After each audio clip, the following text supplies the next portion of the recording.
je voulais photographier et filmer des vues de train, comme je montrais souvent sur Paris, comme ça je me disais c'est marrant parce que c'est une position assise où on voit le paysage défiler sur le côté, ou la position assise quand on est au volant d'une voiture, parce qu'on voit une voiture, on est là, on a un écran de cinéma.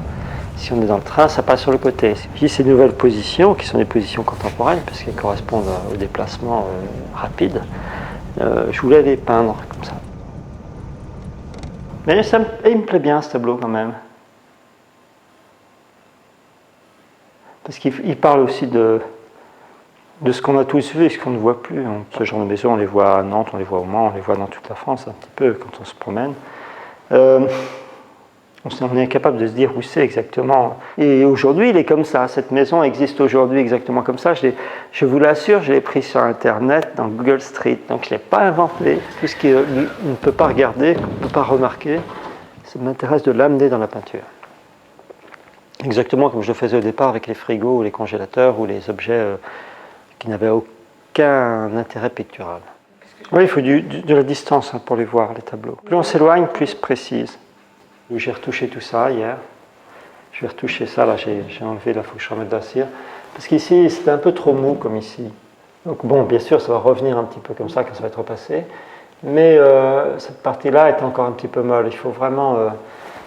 alors il faut que tout soit parfait. Je ne sais pas si je ne vais pas rajouter une porte ici aussi. Pour redonner une certaine dureté à cette partie-là.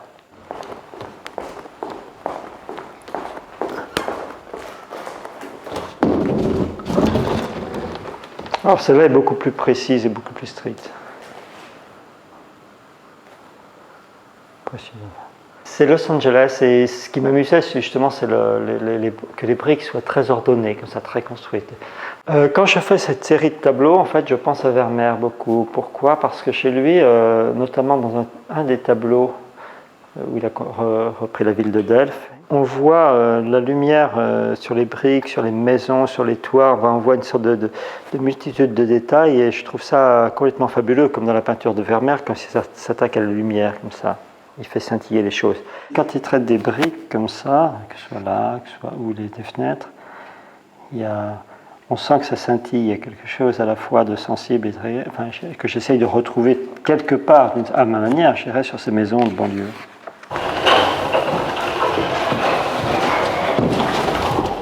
C'est quasiment comme une sculpture. C'est une sorte de montage comme ça. On a l'impression que je peins une sculpture et non plus une maison. Et j'ai voulu qu'elle soit complètement dans une lumière complètement hyper violente, comme ça, on a un blanc qui irradie tout pour qu'elle soit à la fois dans l'apparition et la disparition. C'est un des premiers tableaux de la série. La pensée est là, je dirais, ne serait-ce que par l'emploi des outils comme le fer à repasser, le plastique et le film rhodoïde qui est posé dessus, et qui met à distance cette peinture, cette sensibilité. Donc il y a tout un jeu d'effacement du geste, de mise à distance, de mise quasiment sous plastique. On peut penser à toute cette nourriture enfermée dans le plastique quand on est dans le supermarché. Il y a toute cette vision-là qui apparaît dans le travail. Ces maisons, ces tableaux sont des vues de face.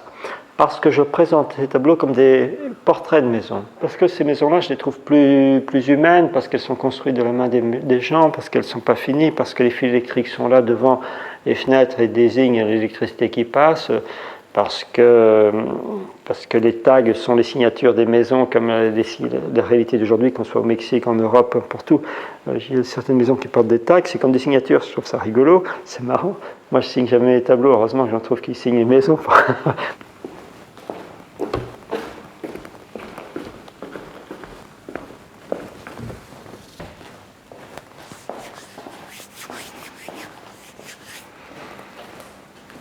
Et de l'autre côté, dans l'autre galerie, il y aura évidemment cette grande maquette blanche en marbre, qui fait à peu près 3 mètres de diamètre, qui est un peu comme une sorte de ville de Manhattan, mais neutre, comme ça. C'est une matrice, une sorte de matrice de la ville contemporaine. Regardez d'abord la maquette. Enfin, dans l'autre atelier, au départ, quand je la construisais, je voulais voir ce que ça allait donner. Mais j'aime mieux l'idée générique du cerveau quasiment. Parce qu'en fait, c'est la projection de toutes les villes possibles. Et tout autour, il y aura un ensemble de grands portraits, dont il y a un dessin là, j'en ai déjà fait 7-8, de personnages comme ça qui sont des amis passés dans l'atelier que j'ai photographié, que j'ai peint ensuite, et qui sont très expressifs, très présents comme ça. Et en fait, je les appelle dans ma tête les architectes. C'est-à-dire que, évidemment, quand le spectateur va entrer dans la salle, il va être confronté à ce regard très présent comme ça. L'idée de les confronter avec cette sculpture, d'avoir ces présences excessives comme ça et cette sculpture neutre, une sorte de projection de tous les possibles, de toutes les villes possibles, ça m'intéresse beaucoup. Il y a une sorte de radicalité justement entre une chose expressive et l'autre qui est totalement absente, comme ça, et présente, où on peut construire, chacun peut construire, je dirais, toute une histoire. La peinture n'est qu'une illusion.